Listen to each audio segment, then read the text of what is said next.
In this tutorial, we will go over the basics of how you can manage your call with Click&Meet with just a few simple mouse clicks. We're here in a live meeting, and the first options we're going to look at is the option to mute and unmute all participants. If we were to mute all participants, we can select this option right here, and then this will mute all the participants' microphone, as you can see here, indicated by the red X.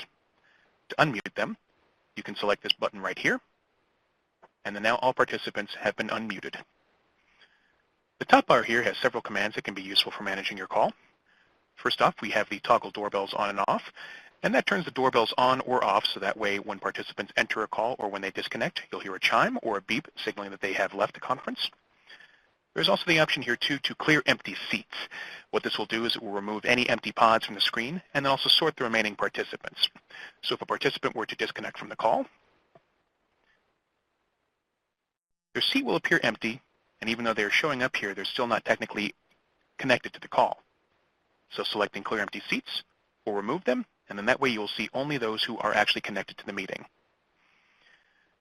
The option for toggling audio prompts turns on and off the conference audio prompts that you as a host would hear, as well as also the participants.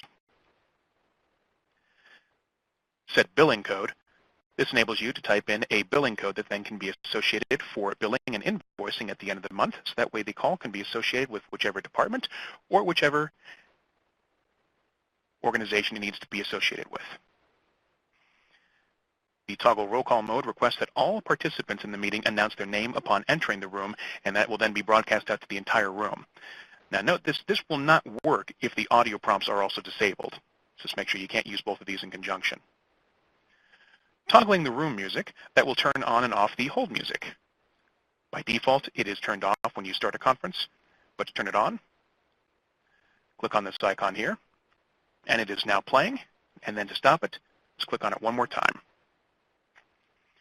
Sort muted, what this does is this sorts participants by their current mute status and then removes any empty pods from the screen as well. So if one participant were to be muted, you can select sort muted, and then that way it will rearrange their placement, and that way you can see who is muted and then also who is unmuted. Now you saw here when I was right-clicking on this participant, I do have specific options where what I can do by right-clicking on them is I can mute them. I can also view profile, where I'm able to change their name and also see the number that they've dialed in on. I can also add them to the directory. And I can also disconnect this individual participant as well too. And then also I can move them to a sub-conference room once I activate the sub-conference room. And for that, we ask that you would see that tutorial on that topic.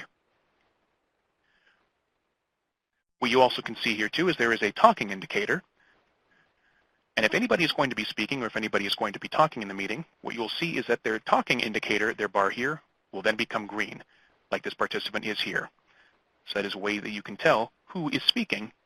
And if anybody is causing a disturbance or if anybody needs to be individually muted, you can right-click and then select mute. And then now that